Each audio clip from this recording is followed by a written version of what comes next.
책으로 세상을 바라보고 책으로 삶을 살찌우는 시간 TV 책방 북소리. 안녕하세요. 북마스터 황진아입니다. 책과 소통하는 남자 북마스터 이창현입니다. 책을 읽는 일이 업인 사람 박혜진입니다. 일상으로부터 지치고 힘들 때 좀 위로받고 싶은 그런 순간들 있잖아요. 네. 그럴 때 우리 북소리 가족분들은 어떤 방법으로 좀 힐링을 받으시는지 궁금한데 저는 개인적으로 안 어울리지만 명상, 요가 오, 이런 걸 통해서 좀 심적인 위로를 얻고는 해요. 의외죠? 어울려요. 괜찮아요? 네. 두 분은 어떠세요? 어떤 걸 하면 좀, 요거 하면 내가 마음이 좀 풀리지 하는 힐링법 있으세요? 지금 제가 있는 대학이 북한산 국립공원과 붙어 있어요.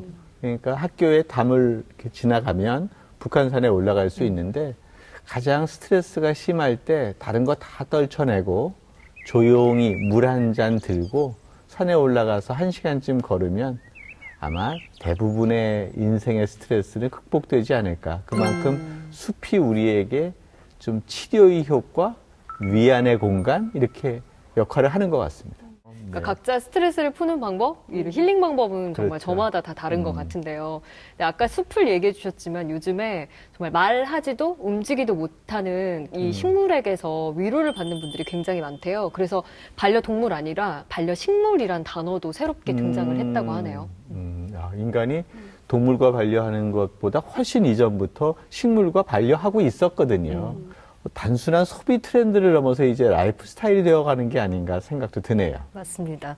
네, 현대인들이 왜 반려식물로부터 이런 정서적인 위로를 얻는지 또 이 반려식물이 우리 삶을 어떻게 변화시키고 있는지 오늘은 반려식물에 대한 이야기를 나눠볼까 하는데요. 먼저 화면으로 만나보시죠.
반려식물에 대한 이야기를 나누기 위해서 오늘 특별한 손님 한 분을 더 모셨습니다. 식물의 위로라는 책을 쓴 박원순 작가님 모셨어요. 어서 오세요. 네, 안녕하세요. 박원순 가드너입니다. 네. 일단 성함이 박원순 시장님이 오시는 줄 알았는데. 네, 네. 저는 그냥 가드너로 일하고 있습니다. 네. 네. 우리 박원순 가드너. 사실 지금 아주 우리나라에서 제일 큰 어떻게 놀이공원이라고 해야 될지 식물원이라고 해야 될지 거기에서 일하고 계시고 그런데 이게 정원 관리를 하시는 것뿐만 아니라 일반 시민들이 읽을 수 있는 책을 만드셨어요. 네, 맞습니다. 책 만드는 게 쉽지 않을 텐데 우리 정원과 관련된 식물과 관련된 이야기를 한번 들어보면 좋겠네요. 네. 오늘 아주 특별한 시간이 될 것 같아서 기대가 많이 됩니다. 네. 저희도 마찬가지입니다. 보통은 우리가 기대하는데 출연진이 기대한다는 말은 처음 힐링하고가 듣습니다. 시작하고. 네, 그렇습니다. 근데 요즘에 반려식물이 각광을 받고 있잖아요. 근데 그러면서 반려식물과 관련된 산업도 같이 좀 각광받고 있다는 생각이 들어요. 일종의 트렌드가 아닐까 싶었는데 혹시 출판계에서도 이런 트렌드가 있을까요? 출판 쪽에서도 이런 트렌드들이 즉각적으로 드러나는데 뭐 최근에 그런 변화들이 뚜렷하게 있는 것 같아요. 뭐 식물학자가 쓴 식물 일기라든지 아니면 꼭 그런 전문성이 아니더라도 그냥 어떤 식물을 키우는 과정들을 담고 있는 웹툰이라든지 뭐 이런 책들이 최근에 눈에 띄게 많이 이제 출간이 증가되고 있고 이런 책뿐만 아니라 공간들 말씀하셨던 것처럼 뭐 식물을 주요 테마로 한 서점들도 많이 있고요. 네, 변화들이 뚜렷하게 나타나고 있는 것 같습니다. 식물 서점 좋은데요. 그러니까 말이에요. 그러니까 책의 트렌드를 보면 사람들의 열망이 드러나는 것 같아요.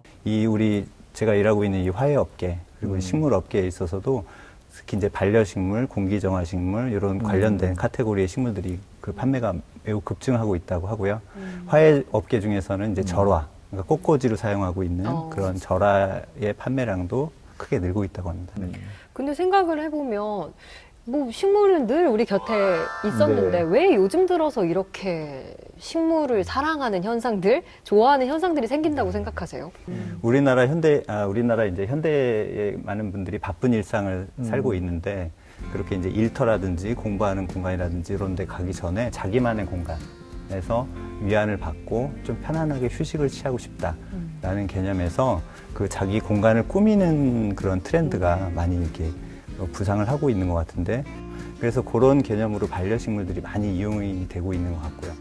이렇게 좀 그 공간을 나만의 공간으로 만들 때 정말 빠질 수 없는 게 이런 화분, 이렇게 식물인데 또 이렇게 반려식물에 대한 애호가 관심이 증가하는 것을 또 밀레니얼 세대의 하나의 특징이다 이렇게 보는 시선들도 있더라고요.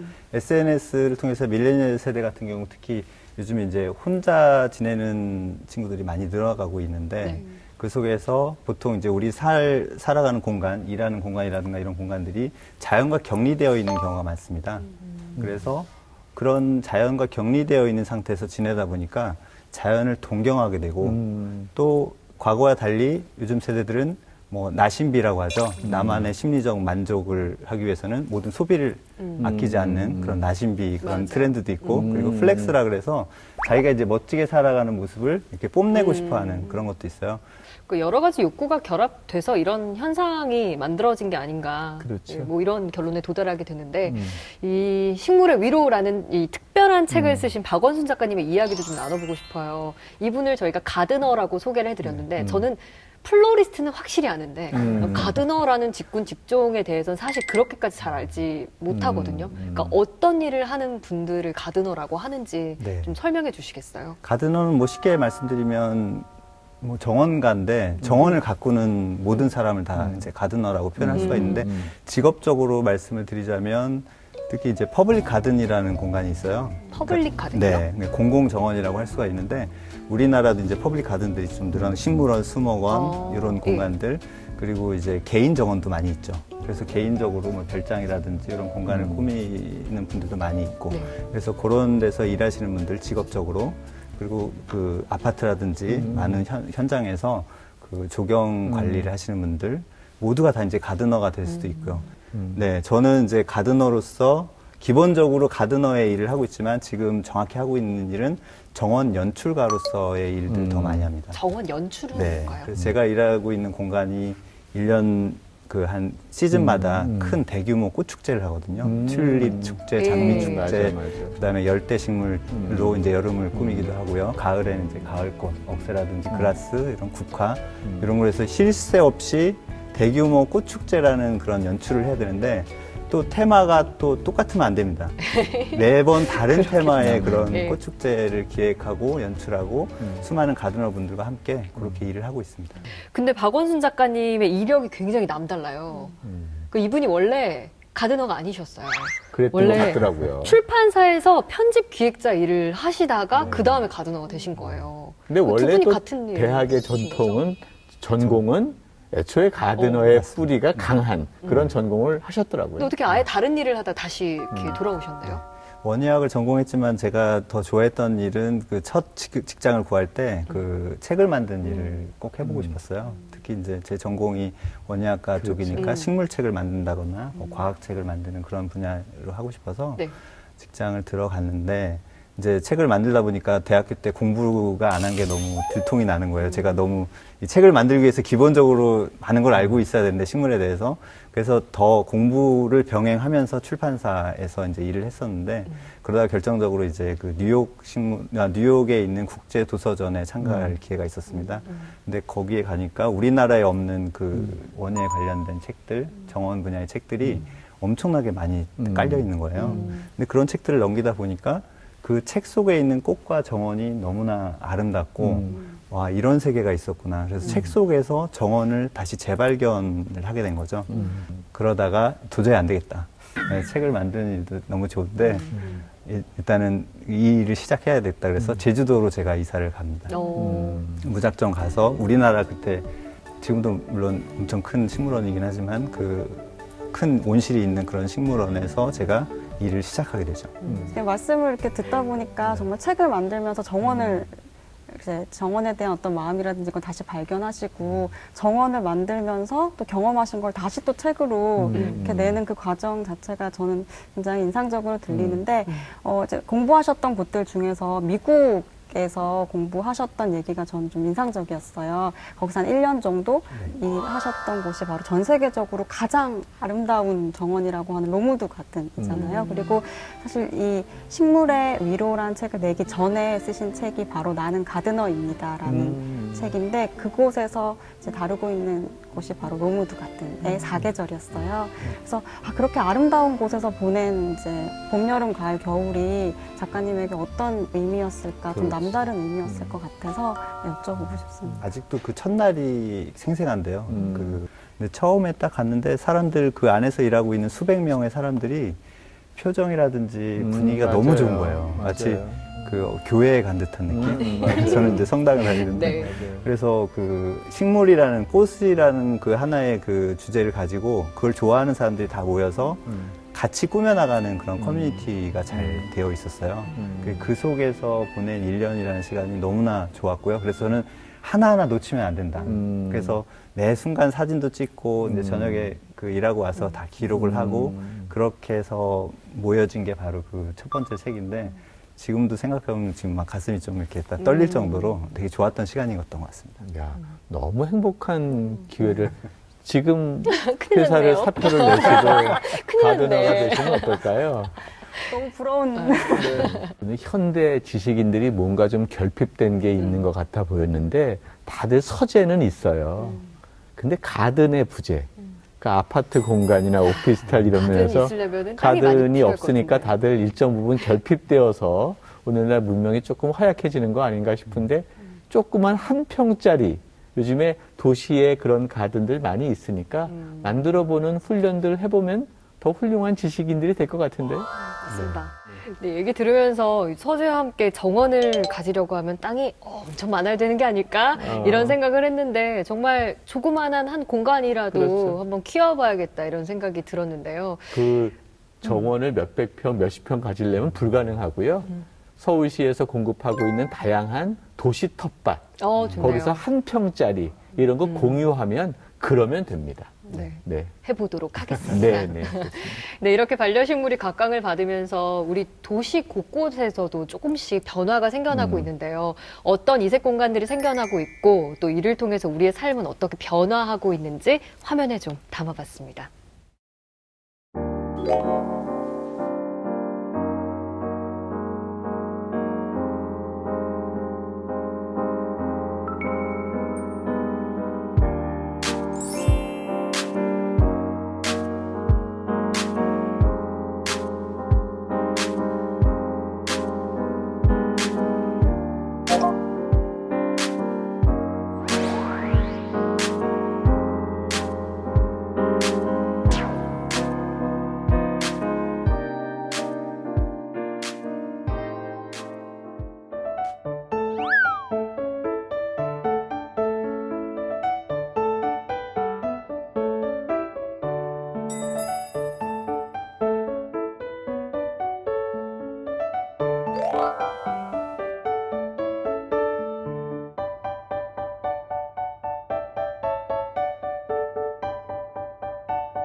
백여 종 이상 있어요. 저희 관역관에 보시면 야자나무 같은 아열대 식물들 많이 있고요. 그리고 여기 내부 온실에는 자연에서 그냥 실제로 보실 수 있는 아이들인데 디자인을 해서 실내에서도 보실 수 있게끔 요새 복합문화공간 되게 많잖아요.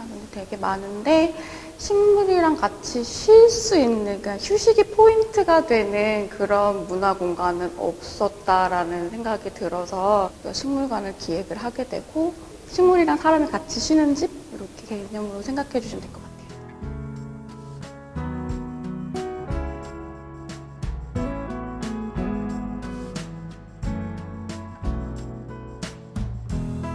제가 이제 복합 문화 공간에 굉장히 관심이 많거든요. 그래서 찾다 보니까 식물 카페가 있다고 해서 리스트를 해놨다가 오늘 마침 이 근처에 일이 있어가지고 제가 몰랐던 식물들을 보면서 얘네들도 이렇게 잘 자라고 있구나. 이 추위 속에서도 이렇게 잘 자라고 있구나. 잘 자라는 식물을 보면 약간 행복하잖아요. 그래서 그 자체만으로도 행복하고 사실 되게 힘들었는데 혼자만의 시간을 좀 갖고 싶어서 일부러 왔는데 잘 온 것 같아요. 식물을 좋아하셔서 보러 오셨던 분들도 계시고, 식물이 많은 공간은 식물원에들 많이 가시고 수목원에 많이 가시고 하시는데, 굳이 찾아가야 되는 장소 중에 하나잖아요. 마음을 먹고 가야 되는. 근데 나무가 이렇게 많은데 나무 사이사이를 걸어 다니면서 커피를 마실 수 있는 공간이 없어요. 그것도 좋으셨던 것 같고.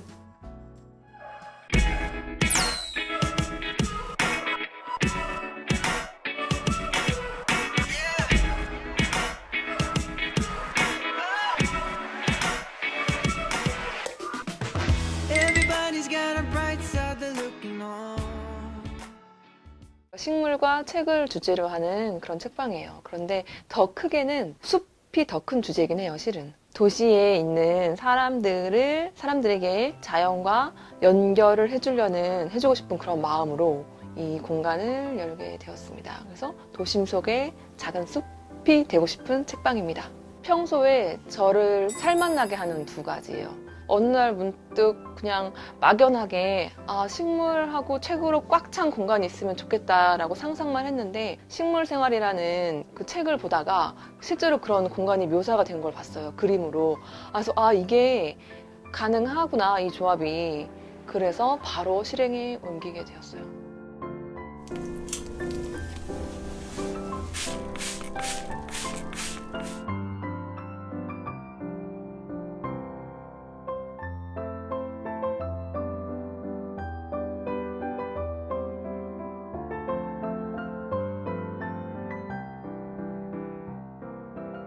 여기서 아파로 그 필름 그거 해가지고 나무에다가 붙이는 거 했었거든요. 아파가 부슬부슬해가지고 조금 부러지기도 했는데 재밌었던 것 같아요.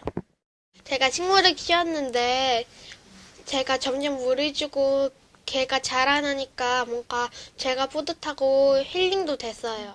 더 커서 제 키만 해지면 뭔가 되게 신기할 것 같아요. 그러니까 식물은 아이부터 정말 노인분들까지 다 좋아하세요.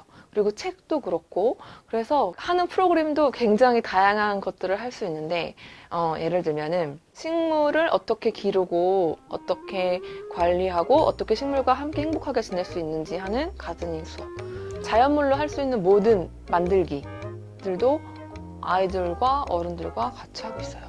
여기 걸려있는 것들이 다 책방에서 같이 다 만든 것들이에요. 요즘에 제가 주력하는 것은 어린이 생태 작가단이라고 해서 아이들하고 이제 산에서 2시간 정도, 3시간 정도 뛰어놀고 그 아이들하고 글을 쓰는 거예요. 산에서 보고 느낀 점들을 누구는 시로 쓰고 누구는 그냥 산문으로 쓰고 어떤 아이는 그거를 랩가라서 알았어요. 그런 것들을 모아가지고 책 만드는 작업을 좀 하고 있어요. 이거 엄청 조그매. 그걸로 볼 수 있어? 더 크게 보여. 나도 볼래. 우리가 한 지구에 살잖아요. 근데 이 지구에 우리 인간이라는 사람만이 사는 게 아니라 식물 같은 존재와도 소통하고 이야기할 순 없지만 소통하는 게 저는 좋은 것 같아요. 어떤 사람이 식물 나무 하나를 버리고 갔는데 그게 저는 다 죽은 줄 알고 그냥 저도 방치해두고 있었어요. 근데 7살 아이가 맨날 와가지고 거기에 이렇게 물을 주는 거예요. 근데 어느 날 거기에서 정말 너무 놀랍게 새 싹이 돋았어요. 저는 그거 보면서 그 아이한테도 너무 감동이고 한편으로는 식물한테도 너무 감동이고 힘든 환경에서도 이 한 생명이 끝끝내 살아내려고 하는데 나도 조금 더 잘 살아볼까? 나도 좀 더 힘내서 살아볼까? 뭐 내가 이 겪는 이 어려움이 뭐 별거라고 하는 이런 생각들이 어느 순간 들어요.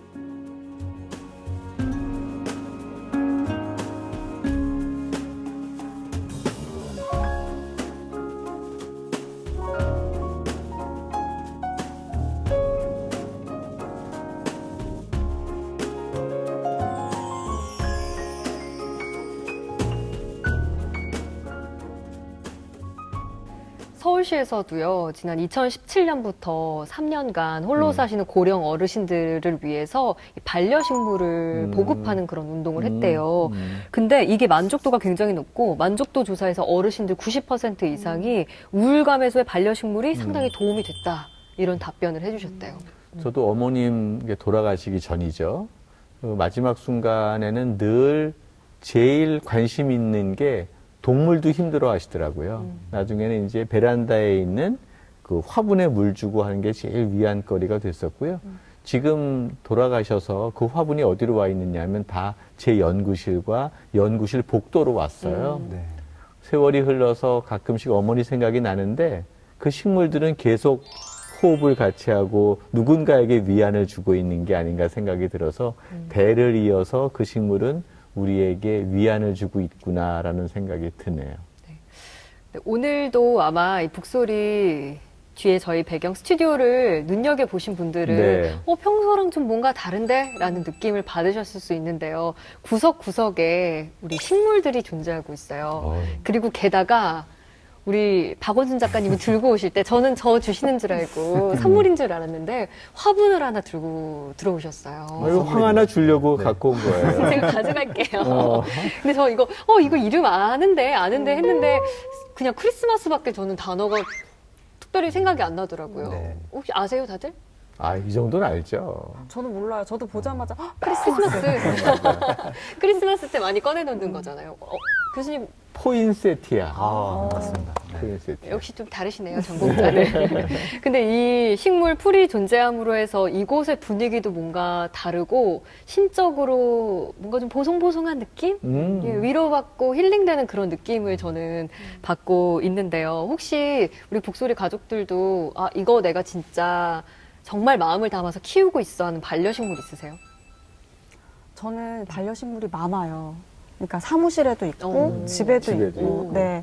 근데 이 식물들이 저한테 어떤 의미를 가지고 있나 이런 걸 생각하지 못하고 일단 물 주기에 급급하니까 그리고 식물들마다 물을 줘야 할 시간들이 다 다르잖아요. 그러니까 저는 이제 제 일상을 살아가기 바쁜데 이제 이 친구는 5일에 한 번, 이 친구는 3일에 한 번, 뭐 15일에 한 번 이 시간이 다 달라서 이것들을 챙기고 있다 보면은 귀찮아라는 생각이 들기도 하는데 가만히 좀 생각을 해보니까 이런 루틴들, 그러니까 반복적으로 행하는 행위들이 그냥 제 일상을 좀 버티는데 큰 도움이 되고 있는 것 같다는 생각이 들더라고요. 이창윤 교수님은 많이 키우실 것 같아요. 그렇죠. 그래서 아까 아주 많을 것 같아요. 어머님의 화분들이 일단 제 연구실로 왔고 그래서 모자란 거예요. 그래서 이제 결국은 복도로 확장이 된 거예요. 그래서 약간 동쪽 창, 서쪽 창이 있는데 거기에 화분을 하나씩 둘씩 갖다 놓으니까 교수님들이 자기 방에서 키우다가 좀 상태가 힘들어진 것들을 옮기는데 일단 식물은 통풍이 되어야 되거든요.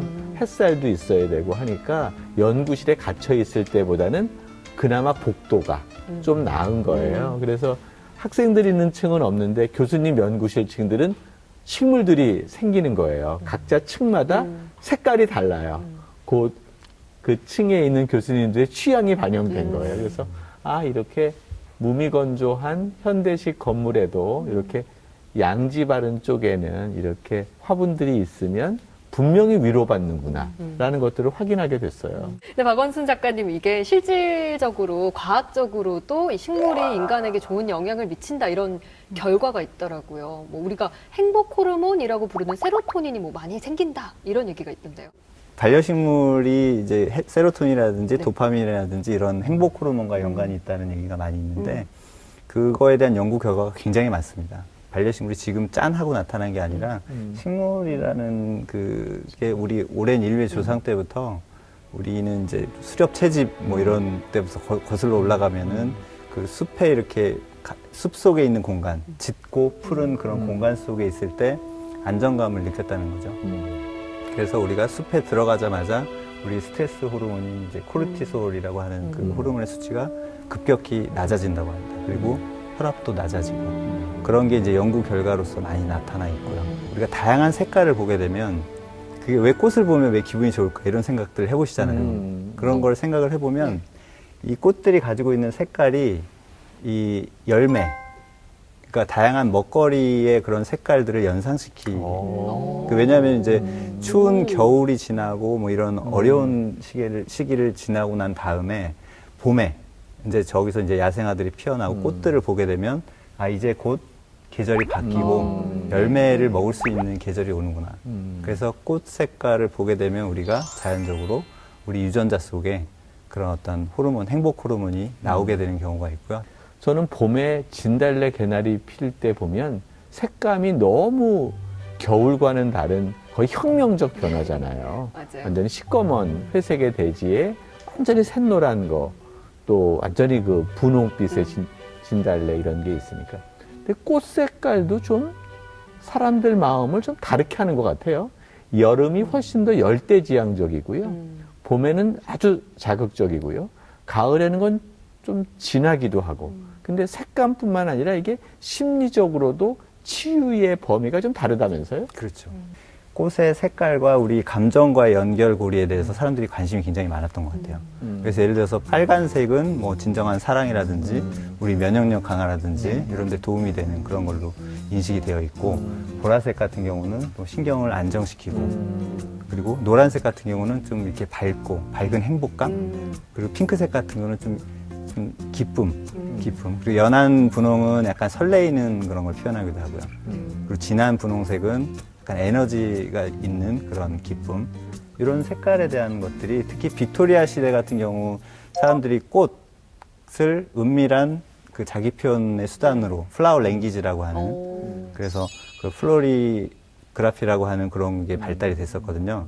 그래서 근데 그걸 조심해야 되는 게 예를 들어서 장미가 빨간색은 사랑을 뜻하는 건데 노란색 장미를 선물을 하시게 되면 그런 이제 질투 또는 배신 또는 이런 약간 나 너랑 이제 그만 만날래 이런 표시가 되는 건데 잘못 선물하시면 이제 큰일 나는 거죠.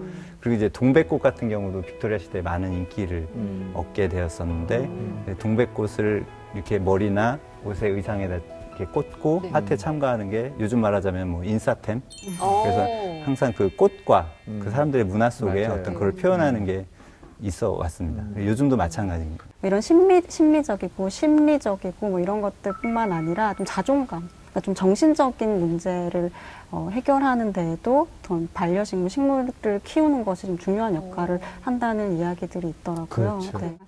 그런 이제 자존감. 네. 자존감과 식물은 굉장히 밀접한 관계가 있는 게 이 식물을 키우시는 분들은 다 자랑하고 싶어요. 아, 이 식물을. 네, 자기가 키우는 거 그리고 꽃 폈을 때 보여주고 싶어. 보여주고 싶어하고 맞아요. 기본적으로 반려식물은 사람들이 자랑하고 싶어하고 그를 통해서 자존감을 높이는 걸로 굉장히 좋은데 예, 그런 식물들이 또 자존감에 좋은 식물들이 또 따로 또 많이 있죠. 그러면 네. 보시면서 나도 자존감을 좀 높이고 싶어 이런 분들을 위해서 몇 가지만 좀 추천을 해드릴까요? 저는 난을 추천해 드리고 싶은데 난이요? 예, 난들 많이 좋아하시죠. 어렵지 동양난도 종류가 그러니까 많이 어렵다는 설이 네. 너무 어려운데요, 단계가? 네, 어려워서 도전해 볼 만한 것 어. 같습니다. 특히 이제 서양난 같은 경우 네. 저희 선물로 이제 호접란이라든지 이런 거 많이 선물하시잖아요. 맞아요. 신비디움 종류도 맞아요. 좋고요. 그다음에 카틀레아라는 그런 난도 있고. 근데 저같이 이 식물과 좀 먼 분들은 난을 자칫 키웠다가 자존감이 떨어질 수도 있잖아요. 이거 내가 잘 못 키우면 맞아요. 부작용이 날 수도 있을 것 같은데 맞아요. 나는 좀 어렵다 싶은 분들에게 조금 더 쉬운 식물은 없을까요?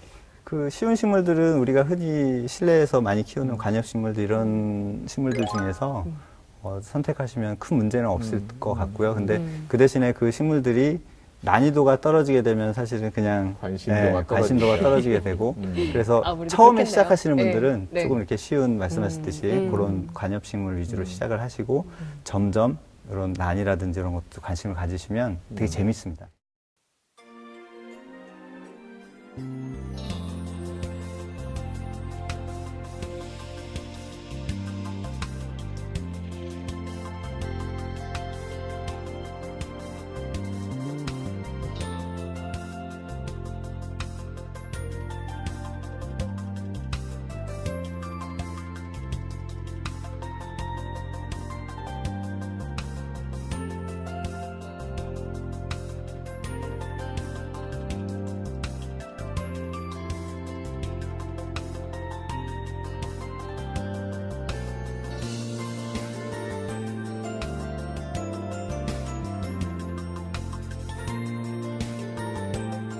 안녕하세요. 식덕언니라고 블로그를 운영하고 있는 김수경이라고 합니다.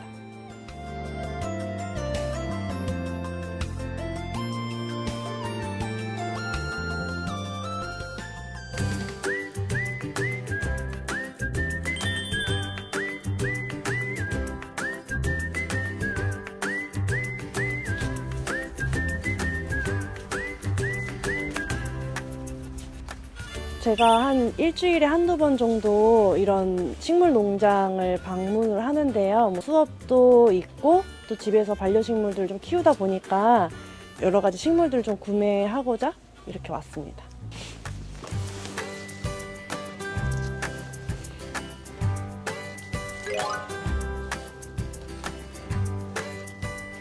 야자 종류?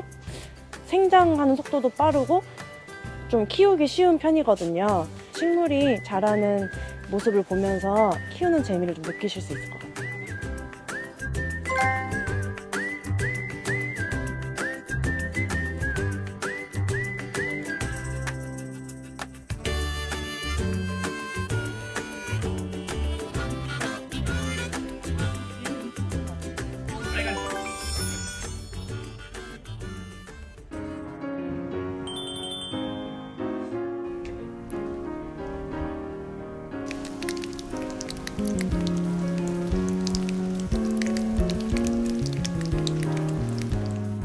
제가 세어보진 않았는데 한 50종류 정도 되는 것 같아요. 일상생활에서 사용할 수 있는 이런 허브, 바질이나 로즈마리도 키우고 있고요. 그리고 관엽, 잎이 넓은 관엽 식물들도 키우고 있고, 그리고 햇빛이 잘 들다 보니까 이런 선인장들도 많이 키우고 있습니다.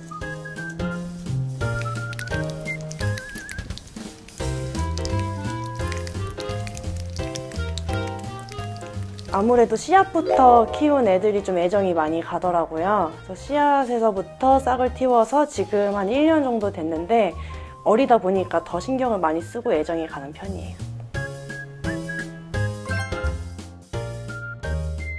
출근만 있는 퇴근이 없는 그런 회사를 다녔었거든요.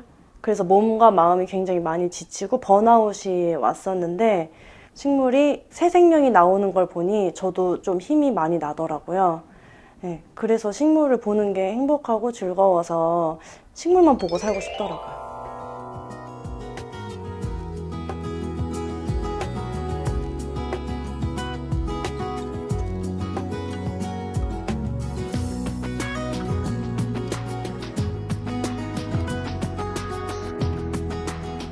나 혼자가 아니고 뭔가 집에서 나를 기다려주는 생명체가 있다 라는 생각만으로도 조금 마음이 따뜻해지거든요. 작은 식물 하나, 두 개부터 시작을 하셔서 식물을 내 공간에 들이면 조금 더 각박한 마음을 좀 풀어줄 수 있는 그런 역할을 할 수 있을 거라고 생각을 합니다.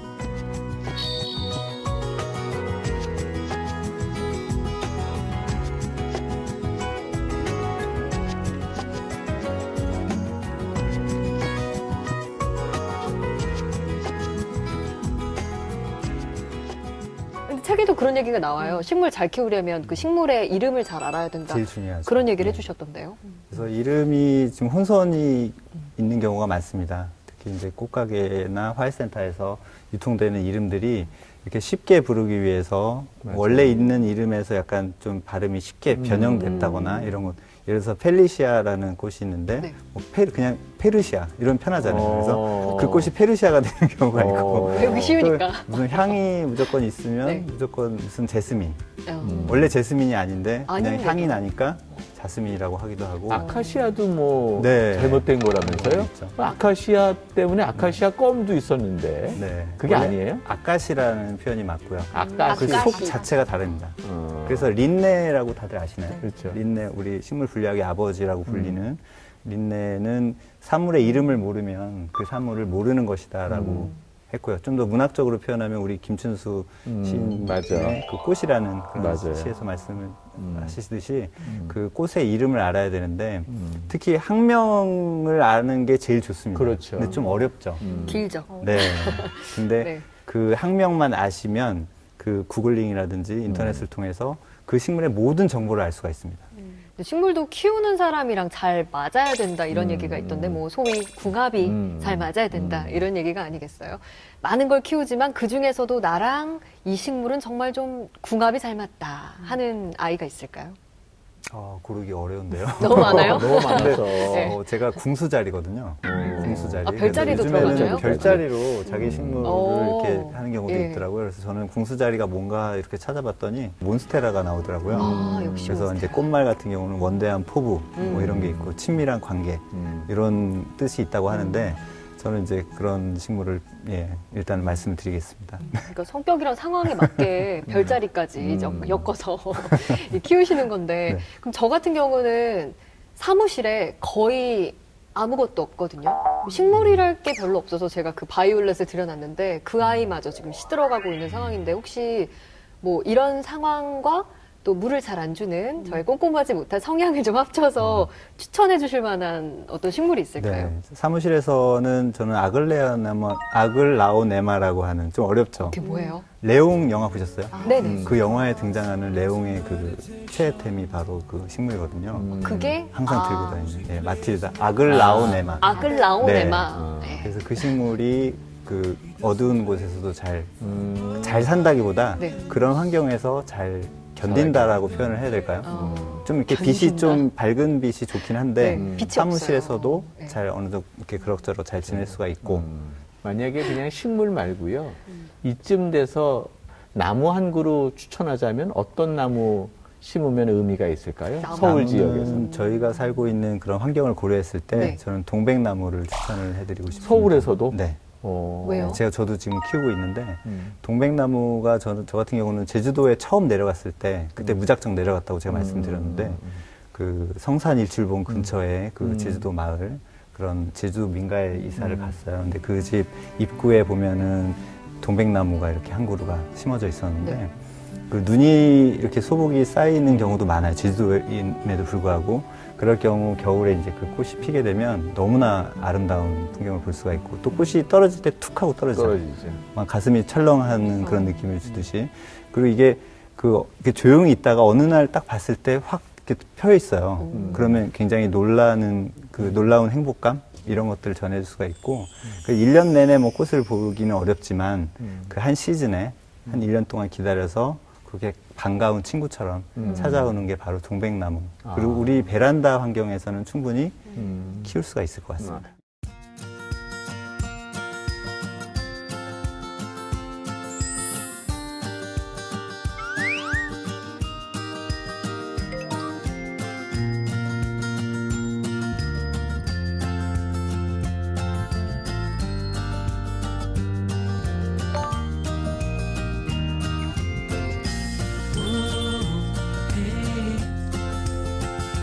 What you see is a beautiful day now. Oh, hey, what you say? It's a beautiful day now.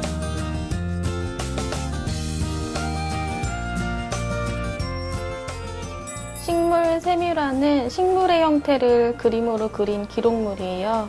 그래서 흔히 식물 도감에 들어가는 그림이라고 생각하시면 돼요.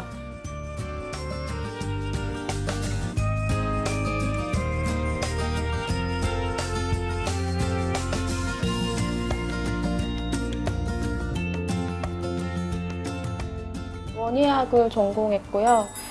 수업 중에 수목학이라는 수업이 있었는데 거기에서 교수님이 과제 하나를 내주셨는데 교정에 있는 나무들을 그림으로 그려서 식물도감을 만들라고 말씀을 해주셨어요.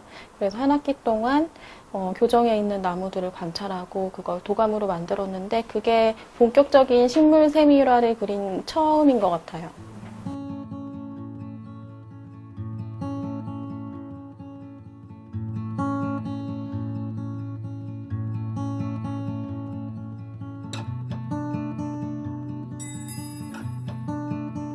그려야 될 식물종이 딱 정해지면 그 식물종의 문헌들을 찾아봐요. 논문이나 찾아보고 이 식물이 어디에서 자생하는지도 정보를 찾고요. 그래서 자생지에 찾아가서 자생지의 모습을 스케치로 최대한 많이 기록을 해요. 그리고 사진을 찍기도 하고요.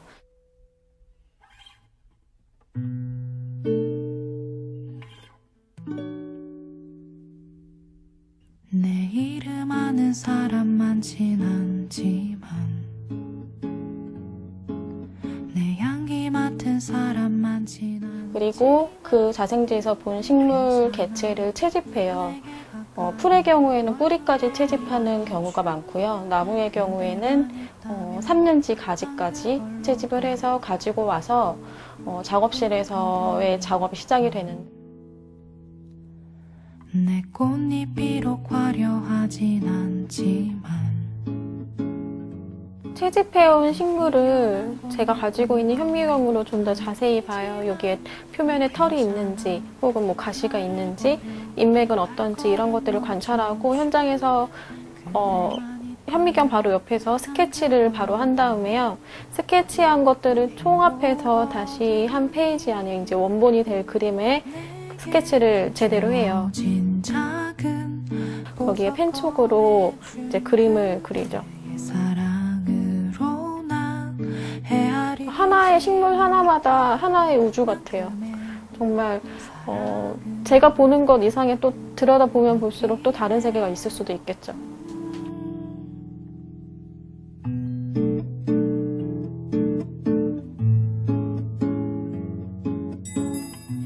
사람들이 식물세밀화라고 하면 주로 사진을 보고 그림을 그린다던가 혹은 금방 이루어지는 작업이라고 생각하기도 하시더라고요. 그래서 식물세밀화는 그게 아니라 오랜 시간 동안 만들어지는 기록물이고 연구 과정 중에 필요한 과학 일러스트라는 걸 사람들한테 이야기하면 좋을 것 같다는 생각을 하나 해서 식물 산책에서 식물세밀화에 대한 정의 같은 것들을 많이 이야기하게 된 거고요. 식물 산책은 식물 세밀화에 대한 이야기와 또 우리가 식물이 있는 곳에 갔을 때의 장소 이야기고 또 식물을 우리가 좋아했을 때 가장 처음으로 접할 수 있는 내용들 그리고 그때 가져야 할 자세 같은 것들에 관한 이야기고 식물의 책은 그 다음 단계의 이야기 그래서 식물에 대해서 조금 더 깊숙한 이야기들을 전하려고 했고요. 또 도시 안에 있는 식물들 우리가 늘 이용하는 과일이나 채소 또 우리 길가에서 흔히 볼 수 있는 잡초들 그런 식물들을 우리가 늘 보고 있기는 한데 우리가 정말 이 식물들을 잘 알고 있느냐 저마저도 그렇지 않거든요. 그래서 이런 것들을 좀 더 자세히 들여다보았으면 좋겠다 하는 바람으로 식물의 책을 내게 됐어요.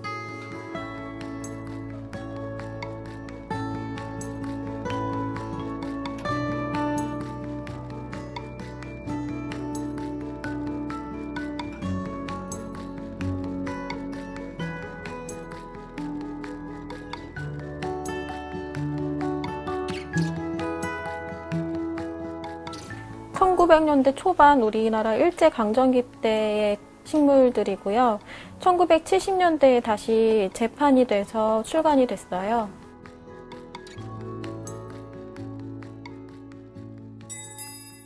국립수목원에 있을 때 우리나라의 식물 관련된 뭐 책이라든지 논문 이런 기록들이 얼마나 중요한지를 좀 깨달았어서 외국에 나가서 우리나라 기록들, 우리가 기록하지 못했던 외국의 식물학자들이 그렸던 뭐 세밀화라든지 그런 기록들을 보면 우리나라 기록이니까 우리나라에 가지고 오는 게 식물학자나 연구자들의 역할이 아닌가 싶어요.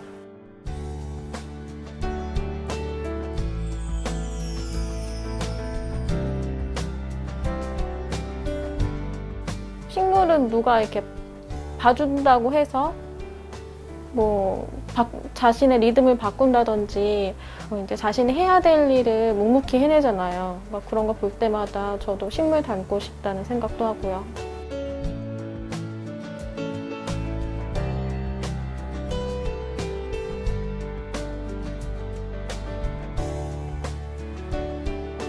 제 그림으로 인해서 식물을 조금 더 자세히 들여다봤다는 이야기를 들을 때도 기뻐요. 결국에는 제가 기록하고 또 연구자들이 연구하고 식물 문화가 발달해야 하는 이유가 종보존에 있다면 종보존을 위해 그래서 가장 좋은 건 사람들이 식물에 관심을 갖고 이걸 내가 보존해야겠다는 마음이 들게 하는 거거든요. 그런 점에서 식물 세미라가 그런 관심을 갖게 하는 역할을 했다면 좋은 것 같아요.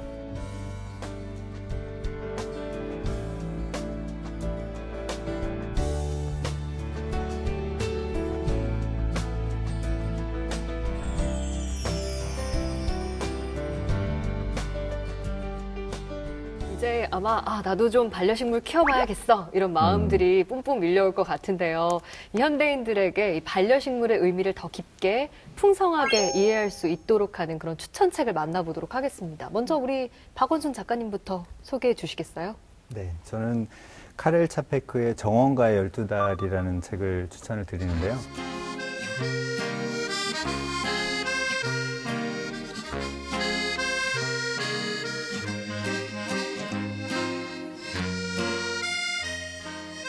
이 책은 그 1929년도에 출간이 됐거든요. 네. 지금 한 100년 가까이 된 책이죠.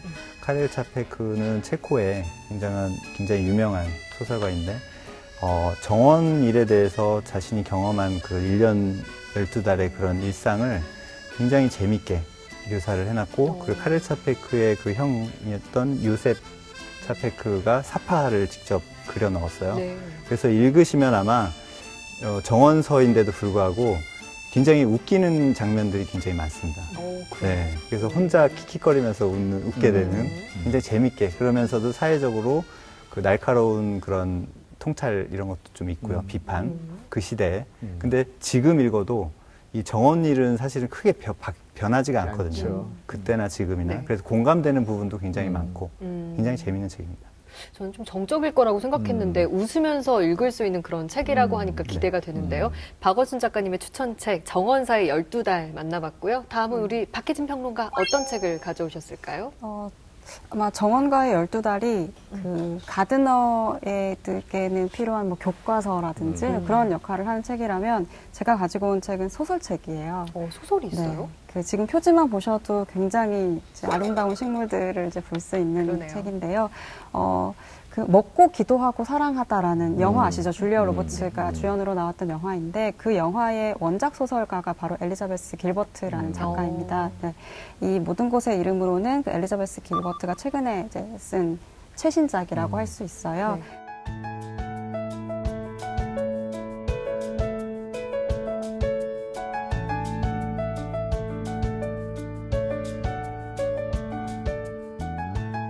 근데 이 책을 왜 오늘 추천을 하느냐 하면 주인공이 식물학자입니다. 네. 딱이네요. 네, 1800년대를 배경으로 하는 이야기이기는 한데 이제 한 여성 식물학자가 여러 대륙들을 다니면서 모험을 하는 이야기예요. 근데 이 여성에게 굉장히 중요한 한 남성을 만나는데 그 사람은 또 식물 세밀화가입니다. 네. 그리고 그 사이에서 이제 로맨스도 펼쳐지고 또 제가 그 대륙을 이동한다고 했잖아요. 네. 근데 여기는 이제 런던, 영국에 있는 왕립식물원인 이제 큐가든 비롯해서 뭐 암스테르담이라든지 여러 나라들의 식물원들도 좀 묘사가 되고 있어서 식물 혹은 뭐 반려식물 이제 이런 세계에 대해서 좀 배경 지식을 가지고 있지 않은 분들은 좀 새로운 세계를 경험할 수 있는 그런 책이 되지 않을까 싶습니다. 자, 오늘 반려식물에 대해서 이렇게 많은 이야기 나눠봤어요. 좀 힐링된다 이런 생각이 들었는데 우리 박원순 작가님은 어떠셨습니까? 네, 오늘 이렇게 식물 하나 주제를 가지고 이렇게 정말 재밌게 대화를 나눌 수 있어서 너무 좋고요. 다음에 뭐 다른 자리가 있다면 더 계속 뭐 얘기 나누고 싶을 정도로 굉장히 재밌는 시간이었던 것 같습니다. 네. 소확행이란 말을 많이 하잖아요. 소소하지만 확실한 행복. 근데 늘 이렇게 곁에 있어주는 반려식물처럼 확실한 행복이 또 어디 있을까 그런 생각이 드는 시간이었습니다. 자, 이어서 명사들의 추천책 릴레이북을 만나보시죠.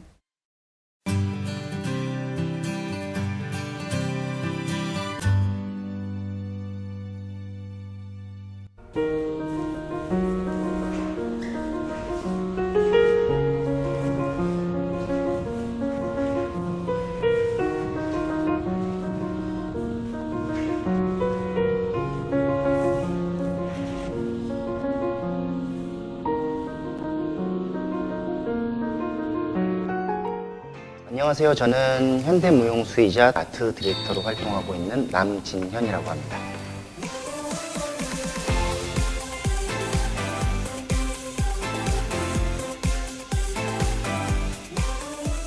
쑥스럽기도 하고 또 한편으로는 이번 계기를 통해서 나에게 인상 깊게 남았던 책이 무엇이었는지 생각할 수 있게 된 좋은 계기가 되었던 것 같습니다. 영상 편지가 지면아 안녕. 우리 오늘 같이 춤추면서 공연하면서 더 자주 봤던 해잖아. 너가 보는 책이 뭔지 내가 너무 궁금하고 또 너를 좋아하는 너의 팬들 너가 어떤 책을 볼까 되게 궁금해하실 것 같아. 안녕.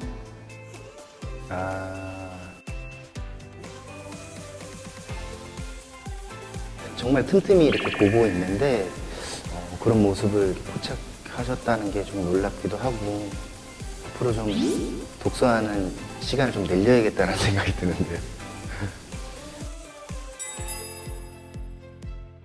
제가 고른 인생 책은 손자병법입니다.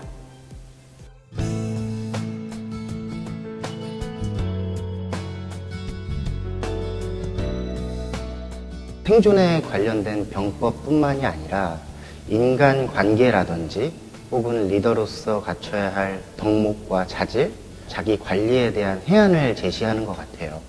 공연 기획을 하고 연출을 하면서 많은 분들과 작업을 하게 되는 일들이 많잖아요.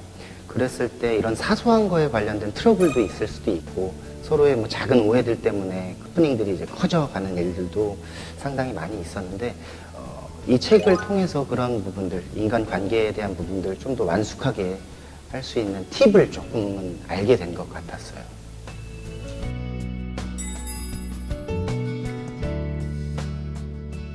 싸움은 되도록이면 피하되 반드시 싸워야 한다면 승리해라 라는 구절이 있는데요. 꿈을 너무 쉽게 포기하고 너무 좌절을 하는 경우가 많은 것 같아요. 그러지 말고 이왕 꿈을 갖고 목표를 실현한 것이 있으면 반드시 성공의 길로 도달되기를 바라는 마음입니다.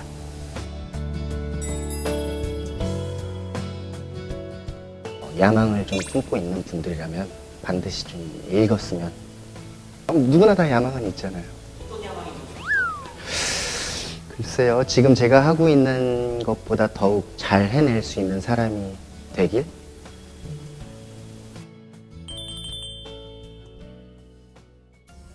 지성과 미모를 겸비한 배우, 그리고 소설가입니다. 바로 지주연 배우님입니다. 제가 직접 트레이닝도 했었고요. 아마 그 시기 때 글을 쓰신다고 했었거든요. 그 책이 지금 말씀드린 내 엄마의 이름은 모모다. 안녕하세요. 주연씨, 추운 날씨에 잘 지내고 계시죠? 주연씨가 평소에 책도 많이 읽으시고 공부도 많이 하시는 걸로 알고 있어요.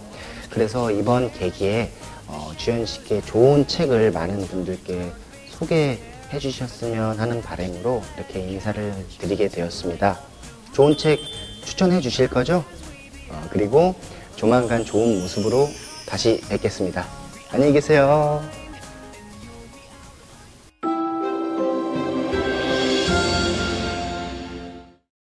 저희는 다음 주에도 또 좋은 책들과 함께 다시 찾아오겠습니다. 인사드릴까요? 네. 북으로 초란한 세상을 이롭게 하라. 다음 주에 만나요. 안녕. 안녕. 준비해온 먹을 것들을 나누고 숨겨왔던 비밀 얘기를 나누고 떠나자 우리 떠나자